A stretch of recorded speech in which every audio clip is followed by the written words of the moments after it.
Right, good morning everyone and welcome back to Thai Talk with Dan, the channel where we share all of your crazy Thailand stories. And now we're in November, it's cool season, the most busiest season in Thailand and especially places like Pattaya and Phuket. There's going to be a lot of loved up guys getting involved with freelancers and bar girls, and their stories will be coming soon on the channel. So cheers to that.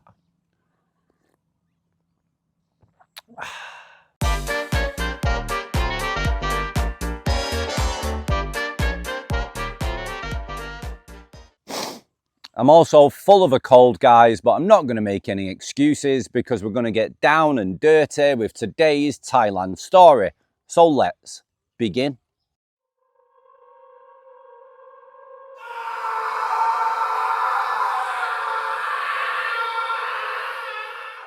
Dear Dan, I have a story to share that might not be the most thrilling, but it could offer a new perspective for your channel. I am French, 62 years young, and have been living in Indonesia for the past 20 years. About 2 decades ago, I was working for an airline in Los Angeles, which gave me the chance to travel for free. A friend invited me to visit him in Bangkok, where he had a villa. So I went. Once I arrived, he showed me around the city, and before long, I found myself connecting with a freelancer. Shit, here we go again. No strings attached. I never saw her again. I looked for a pleasant spot within walking distance of my friend's place and found a bar called Beer Garden on Sukhumvit, Soi 7, if I remember rightly. That is where I met a beautiful girl, long black hair, perfect figure, and an impeccable smile.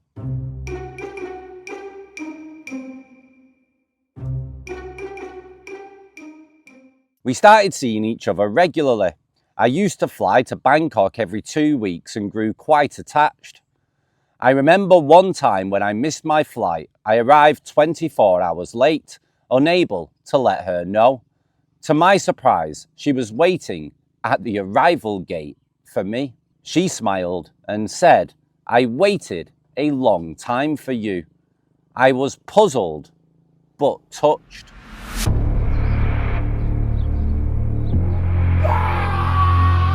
There was a little detail that surprised me then.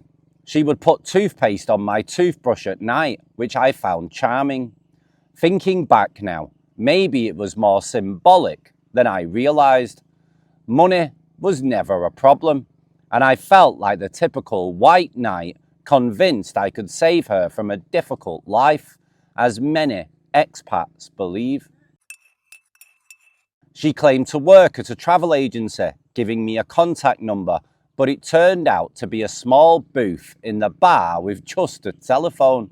I never approached other girls in the bar, though some occasionally asked me to help translate letters they wanted to send to men abroad. That experience opened my eyes and gave me a glimpse into the reality of it all. I even learned the term butterfly. When I mentioned this to one of the girls, she replied, "Him, no good.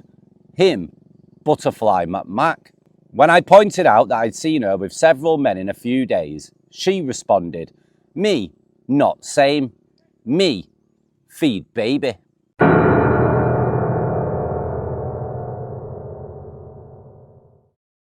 Once, I went to Bangkok, incognito, only to find my girl with another foreigner. I felt strange, and when I told my friend, all he did was laugh.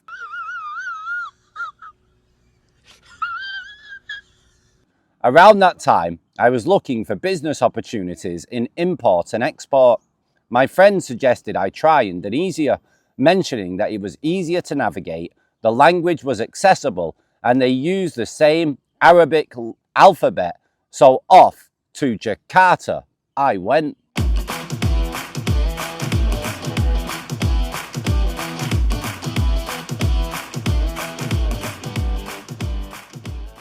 In Jakarta, I met a stunning 20-year-old receptionist as an IBIS receptionist. And just like that, I left Thailand behind with no regrets. Watching your videos now, I realise how fortunate I was.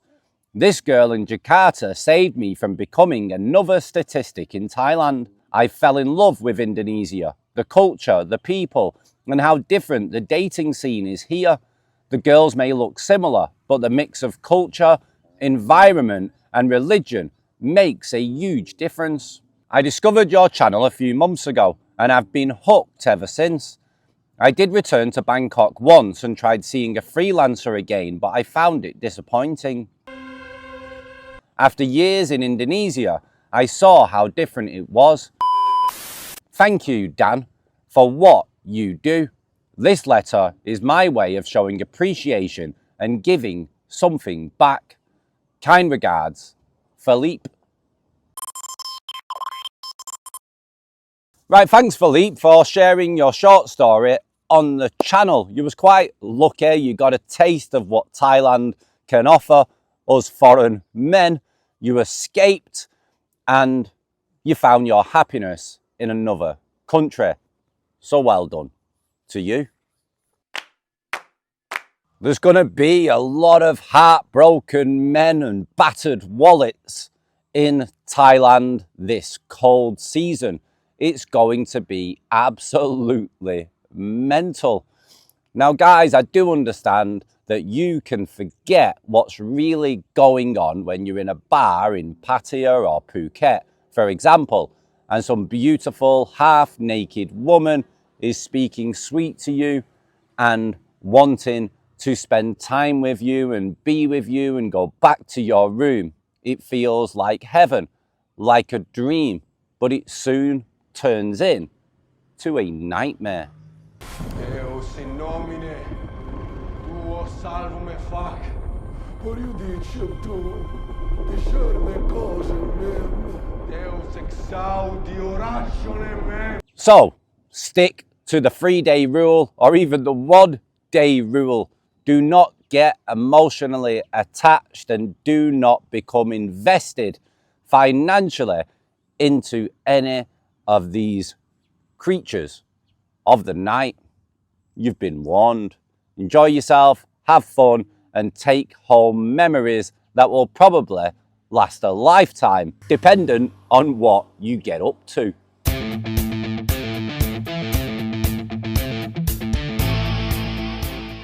Right, apart from that, guys, it's going to be a short video. I feel really rough. I've got water streaming out my nose, a sore throat, etc. I'm not going to complain because I was super sick not long ago.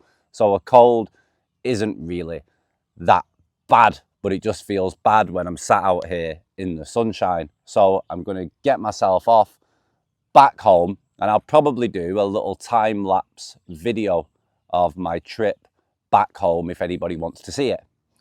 Apart from that, guys, take it easy, look after yourselves, don't be stupid, and definitely do not be a simp. And if you can help it, don't become a monthly sponsor. Ciao for now, guys.